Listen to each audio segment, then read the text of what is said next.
Welcome to the Let's Talk Property with MFS podcast. MFS are a bridging loan and buy-to-let mortgage provider and not a financial advisors. The opinions expressed in this episode are personal to the host and guest and may not reflect the views of MFS. Hello and welcome to another episode of Let's Talk Property with MFS podcast. Today we have Colin Horton from Horton Valuers to talk about short leases and the values that can be found within them. So Colin, thanks very much for coming on today. Thanks for having me, Mark. Appreciate it. Very excited to have you here to talk about short leases because it's a very hot topic at the minute. It is. So yeah, we thought we'd jump straight in there and just ask for the listeners out there that don't fully understand what the difference between a freehold property and a leasehold property is. Would you be able to quickly sort of explain just the differences? Yeah, of course. So the easiest way to kind of explain leasehold is almost a bit like a car. So with a leasehold property, you own that property for X amount of years. Yeah. Standard terms tend to be 99 years or 999 years. A lot of people really don't like that concept because they don't believe that you should be only on your house for a period of time. However, it's very much embedded in our society and our history. Freehold fundamentally is you own everything. You own the land, you own the whole building, and you're not beholden to any other third party. Okay. So that fundamentally is the difference between leasehold and freehold. Okay, amazing. And there's obviously various different properties that can be used this sort of model. What's the main type of property you see within the market? Is it new build apartments? Is it that sort of stuff where... So the easiest way to kind of think about it in very simplified and generalized terms is flats nearly always tend to be leasehold. Yeah. And houses nearly always tend to be freehold. Obviously, we're not going to be talking too much about commercial today, but leasehold and freehold, again, covers both those tenures. Now, with a flat, fundamentally, you can buy the freehold as a collective, which is called collective enfranchisement, which people need to be aware of. You can actually buy the freehold. So that would be everyone within the building clubbing together to purchase the freehold. Yes. Okay. And that does come with its pitfalls. At the moment, there's a big push to introduce this thing called common hold, which is a whole other kettle of fish. Yeah, I've read a bit about it, but not 100% on it. I've actually got to go on a debate in Westminster and talk about this. Oh, have you? With some very, very passionate people. Amazing. Yeah, so I'm a bit nervous about that. But common hold fundamentally is where all the residents own the block from the start. Yeah. I live in a block of 9 and it's a relatively affluent block, but it's a pain in the arse because we've all got like different levels and some people want electric car meters installed out of our budget sinking fund. I was like, no offense to anyone with electric cars, but I don't want an electric car. I don't want to pay for that out of my budget. And that's a very first world problem. And that's just with 9 apartments. Imagine you've got 50. Huge, yeah.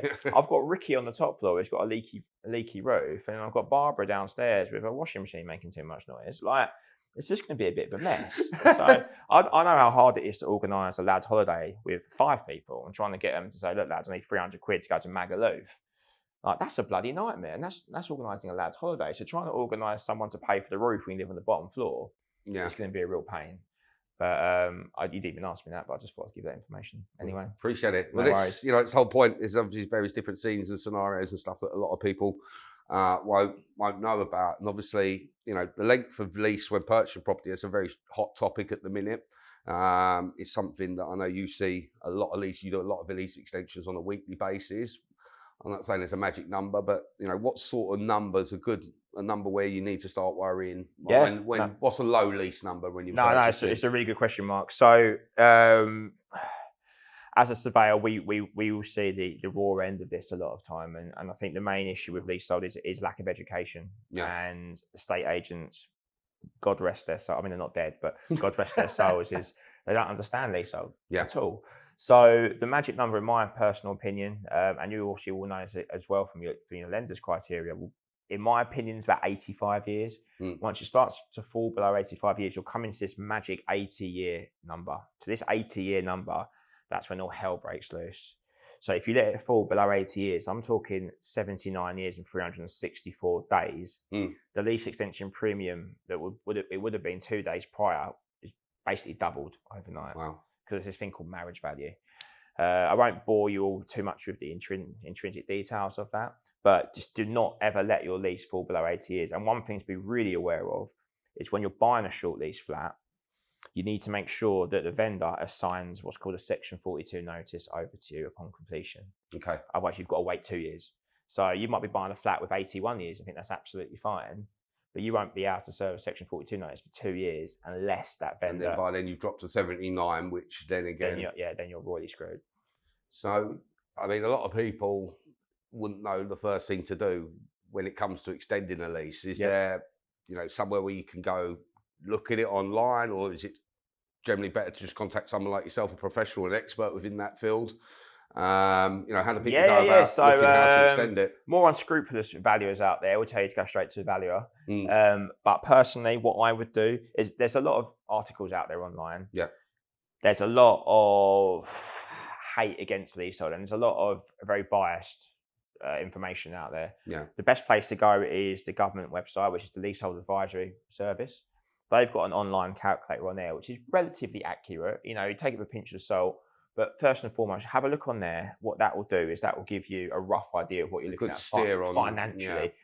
Yeah. And then what you're going to need to do is you're going to need a valuer and you're going to need a solicitor. Yeah. Okay, so the things to check for with your valuer is to make sure that they're RICS accredited. Check out their profile, check them out on LinkedIn, check out the website. Make sure you feel comfortable with that person. Yeah. Always recommend speaking to 2 or 3. Because ultimately you'll be hassling us a lot day in, day out. So you need to feel comfortable with. They're going to pick up the phone. Valuers. Yeah, basically, yeah. And I won't be everyone's cup of tea, but I'm a really nice bloke, good Catholic upbringing, and I'll do my best to get you the best deal I can. But do make sure you find the right person for you to suit your personality. Fees are very important. So there will be some surveyors out there that will try and charge performance related fees. Yeah. We have done it in the past, but it only works on very, very special circumstances. So you want to make sure that you avoid any performance-related fees. Okay. I also recommend avoiding any by-the-hour fees when it comes to your surveyor, because ultimately a surveyor can string out the whole process and make sure turn 10 hours into 20 hours. Yeah, exactly. So I always look for fixed fees, ideally. And when it comes to your lawyers, you do generally get what you pay for. Yeah. So I wouldn't necessarily always go for the lowest one. Not that there's anything wrong with them. But just make sure you do speak to a couple, and again, make sure you're comfortable. Like you said, you get what you pay for, don't you? So that's obviously a key part. And then, what sort of lengths of time does the general process? So it depends on what the reason is for your lease extension. Now, if it's a purchase, these things can take anything up to 12 months to get done. Reason being, there's a couple of big kind of factors. Ego is a massive one.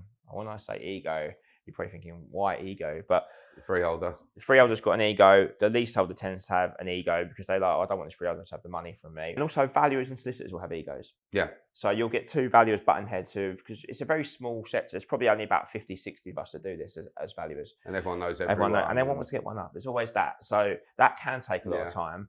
Also, time is a huge tradable when it comes to negotiations. As you guys will know, if someone's desperate to get something done, you can get more out of them. And, if I'll be honest about it, that's how you look at it. If I'm working for a freeholder and I see someone's coming to me to try and get a deal done, I know that, in the best, interest of my client, I can push that price up because they're desperate. And the same with the freeholder. The freeholder's coming to me to try and get a deal done. I know if my leaseholder clients, look, they obviously just want to get something done. We can probably pay a lot less. I suppose that's where you add your value, isn't it, really? Because exactly you can sort of read both sides of the table where you work alongside the freehold, you work along the leaseholder. Certain noises the freeholders make, you can say to the leaseholder, right, this is what I think we should do, X, Y, and Z. And I think that's really good. It's important, and it's really important for us, mate, as well, to work with the brokers and the lenders because, as you guys will know, there is a lot of lack of education out there when it comes to this side of things. Yeah. And when it comes to looking at finance as well, you need to be aware of how long these things can take, and make sure you factor that into your business plans or your proposals when you're looking to buy a short lease property. If that's going to be the model that you look at doing, which is give yourself enough breathing space. Exactly. So really you need to be looking at if it's got 81, 82 years minimum, say, so then you've got that time to sort of get things done beforehand. And one of the big tips I would give to people listening is there are certain freeholders you do not want to touch with a barge pole. Yeah. That's where you do need to make sure you have that professional advice, and you obviously know your craft, so you already know who these guys are. So they will ultimately string out the case a hell of a lot longer for you. And there are some really good landlords and freeholds out there that will just get a deal done proactively and get things done quickly. Would you say it's normally the smaller freeholder, someone that doesn't own thousands of properties? Would you say the bigger companies that have like, 10,000 properties? I would actually, I'll be honest, mate. I actually think so. 3 of my main clients are pension fund freeholders, and they're actually really good to deal with because ultimately they're a pension, they're funded by pension people's money now. So it's a very weird situation because they, people don't actually realise they probably own freeholds themselves. Just sitting in their pension pot, their SIP or SAS or... But also you've got to remember these pension funds do not want any adverse PR. That's the last thing they want.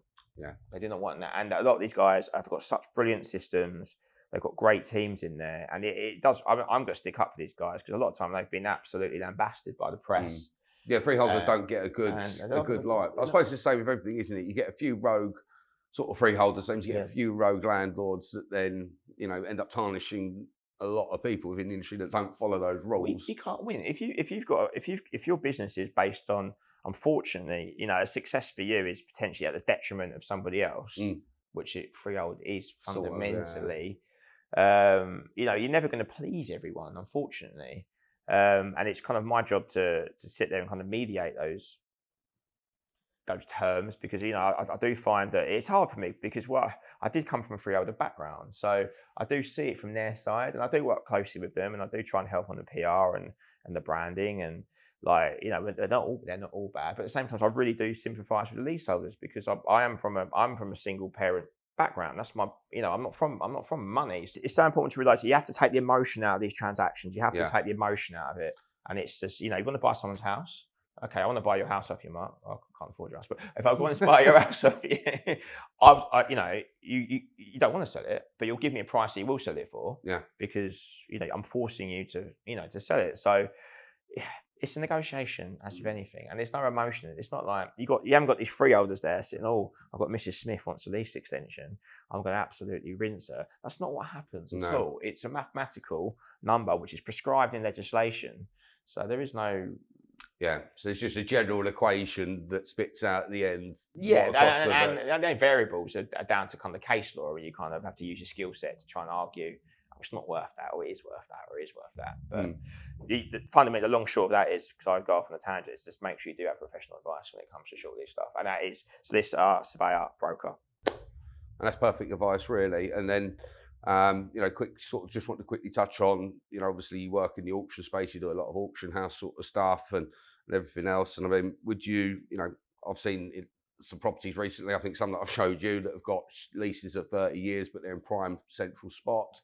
Is it still worth looking at stuff that's... Yes, Mark. I mean, for me, it's, we spoke about this off camera, but, we, as a business, my own personal business, we actively invest in short lease properties. There's arbitrage there. Yeah. And there's 2 main reasons why short lease properties are good. One, because there's so much jeopardy with short lease that people don't understand it, and they're scared of. They just see the 80 headline figure and think, oh, this is 60 years out. Well, I don't know what to do. And then they instantly start dropping the price because they don't understand the whole process.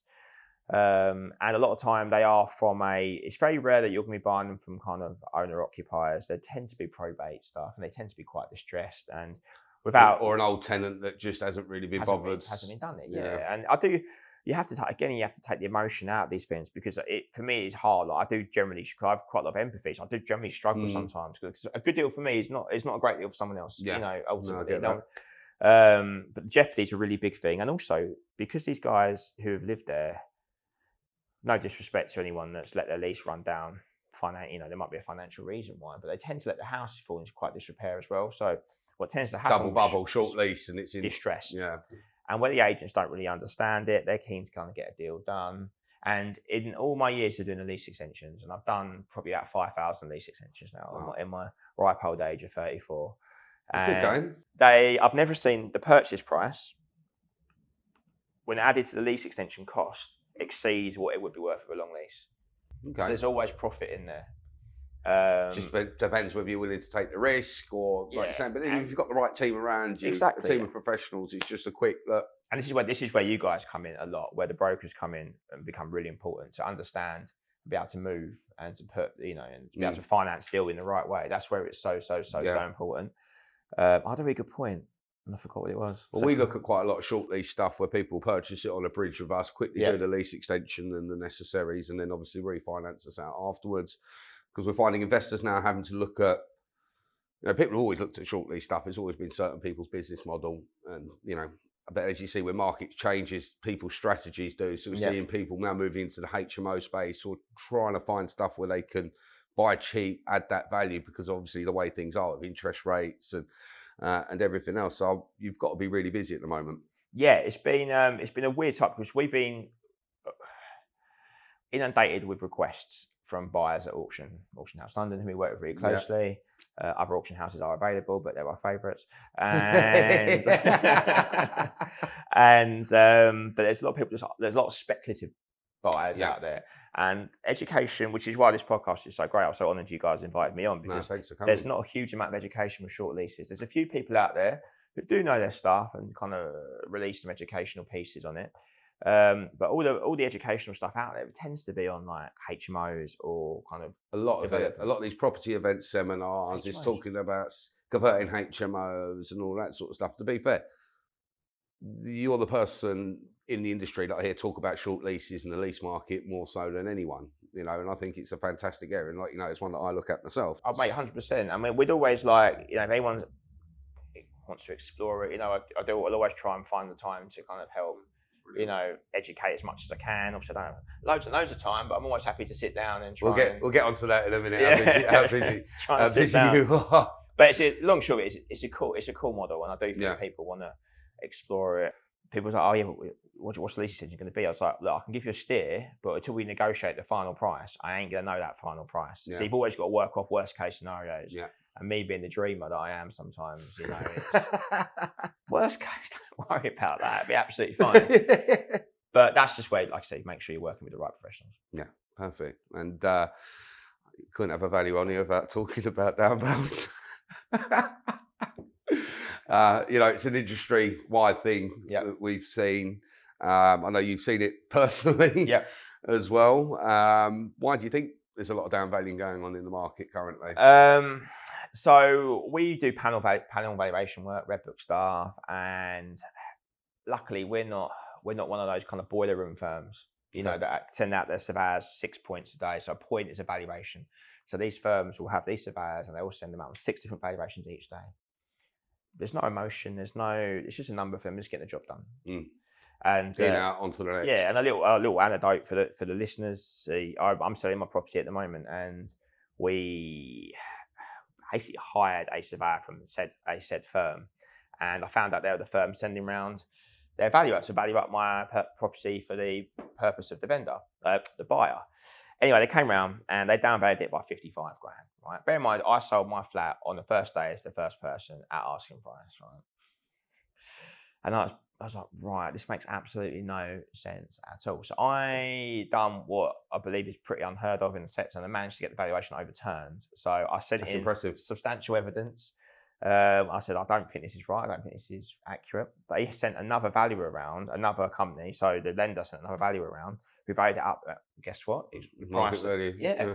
And what terrified me was the fact that there's valuers out there, two valuers who are obviously, chartered surveyors, who are valuing 55 grand difference, which was only like 10% of the, I say only, it was 10% of the value. So but still a huge amount for massive, people. And that's money out of my pocket that I would have lost. Or money in some cases, if you're refinancing a property, some money you're falling short on, so you've got to make up the difference. You can't just pluck money out of thin air like that. And what I think what's happened, I don't think Rick's has helped, is there's this fear, this outright fear you're going to get sued. So all these values are petrified, and these big corporates, I don't care if they lambast me, they can if they want. Like, they're petrified of getting sued. Yeah. And like realistically, it's all about the PI cover, isn't it? Because there's no PI insurers out there for valuers. There's hardly any. So we went whole of market. We only found one that was willing to insure us. One. We had no claims, no nothing, just one. And that's the issue. So what's happening is the insurers are coming out of the market. One or two insurers. The insurance that is there is really pricey. So then what that does it forces out any kind of new starting companies that actually might have some good creative ideas and they actually want to do things quite ethically. Too difficult to get on. So they're forced out. So what happens? It all just goes back to the big firms. And then those big firms, because they don't want to risk their contracts, there's this. It isn't fact, but it's my opinion that they do definitely advise to be on the cautious side of valuation, which whatever is fine. It's worth, drop 10%. Yeah, and like we will look, like, if I see something that's definitely not worth that value, fine, that's a different story. But I will make sure, my initial reaction as a valuer isn't to down value something. My initial reaction is to, someone's prepared to pay the value, then that's the value. I want to work out if that is the correct value. And it shouldn't be to down value stuff. It's not right. And because what that's doing now is it's ruining the whole market, because it's bringing all the prices right back down again. I don't care what they say about corrections, because prices are every dip we've had over history, it's always gone back up above where it was anyway. So it's just very frustrating for me. Yeah. I'm a very logical. But then as well, it affects the marketplace as a whole, because it affects property prices, because then everyone's renegotiating deals. And then that's why you're seeing, property prices are dropping X, Y, and Z. But really, if stuff was valuing up or something else, maybe you probably wouldn't be seeing. The surveyors are controlling the market, mate. In my opinion, at the moment, we're the ones with those valuation work that we're doing. We're controlling it. Everyone seems to think it's the agents. It's not. It's us, because we're the ones. Because agent can put it on whatever price he wants. But if a valuer turns around and says no, it's worth 100 grand less, the vendor's not going to go, do you know what? Don't worry about what the valuer said. I'm going to listen to the agent. Because they obviously know what they're going to pay from their lender. So the lenders aren't the one. Yeah, the rates are high at the moment, but that's not lenders' fault. That's just the market. So we're trying to launch something now where we're going to try and work with agents and brokers before the official valuation happens, so we can actually help people. Sort of a pre-val. Yeah, like a pre-val. Just make sure, because I think expectation needs to be managed as well, because sometimes things aren't worth what they are. Some agents will go around, as we all know. We get that quite a lot, especially properties that someone's owned for 10 or 15 years. They're like, right, it's got to be worth at least spent this. All this money. Yeah, it's got to be worth this now. No, it's worth 10 grand more than you paid for it 5 years ago, sort of thing. You've got a terrible kitchen scene. It's awful. So it's just trying to make sure the market still moves. But ultimately, I'm just one relatively loud voice in a sector where I'll quickly get shot down, because ultimately it's risks. There's so many brilliant practitioners out there, and some of my esteemed colleagues that have been doing it for 30, 40 years are brilliant at what they do. But unfortunately, there is a change now coming through of younger surveyors coming in. And a lot of these guys are coming out of that big market where there's, so some of the surveyors who are getting, I was talking about the ones that are doing the panel valuation. Yeah. They're earning like 100, 120 grand in London as these valuation surveyors, just knocking out all these surveys. But the way they're really able to earn that much money is by doing X amount of surveys. Like some of them are doing, need 35, 40 surveys a week, valuation surveys. And how can you possibly give that your quality control comes into play as well, because if you look at evaluation, the amount of work that has to go into it, obviously some bits are there, but you still got to input a fair bit of data into them. And then what would you say the average time to, once you've gone to value the property, to then turn the report around? Have to get them done. So we'll have SLAs, and so we'll have to turn around generally 24, 48 hours. Okay. But that's not a slight on my sector. It's just a slight on the fact that I do wish that our surveyors were given a little bit more breathing space and a little bit more guidance. You're not all going to get sued, and the actual numbers of people getting sued and for what they're actually getting sued for. You can tell the difference, couldn't you? That it's not really enough. It's not really anything to worry about. Yeah, I don't worry about much, mate. Really, I noticed. Life's too short. Well, look, we want to wrap up today, but first of all, say thank you very much for coming on. Thanks for having me. Enjoyed it. Obviously, there's a lot that you've been doing recently with Channel 4, various other bits and pieces you've got going on. So I'd love to just let people know what you've got going on in a minute, where they can find you, and everything else, really. Cool. So without boring the world with my life story, because everyone's got me on LinkedIn, they'll be inundated recently with my life. But I'm fortunate enough to be on a Channel 4 primetime property show called Selling Super Houses, which was a apprentice style competition designed to kind of create these ultimate agents. I had a great time. It was a proper marketing push for me and my brands, which are the Horton's Group, Project Nicole, which is a big building span firm that we have, and we launched a new agency called Flat, which is going to be specialising in selling leasehold flats. So we're doing that at the moment. Best place to find me will be on LinkedIn. Just type in Colin Horton. It's Colin with one L. And hopefully I'll be the first one that comes up. I think you normally if are. I'm not, I'll be quite devastated. And always happy to chat, always open to ideas and to meet new people. And, you know, and I'm just lucky, you know, I met Mark on a passing meeting outside the studio, didn't I? Yeah. And now we're here. So there you go. Which shows funny how life works out. And, mate. and yeah, it's generally been amazing having you on here. You know, I follow everything you do. I love everything you do. And I'm looking forward to the next Proparty event. Thank Bigger you, and mate. better, right? 500 people, end of Jan. Let's go. Nice one, mate. Just like to say thank you for tuning in to Let's Talk Property with MFS today. Please don't forget to comment and subscribe, and don't miss out on any of our future episodes. If you want to learn more about Market Financial Solutions and what we do, please do visit www.mfsuk.com.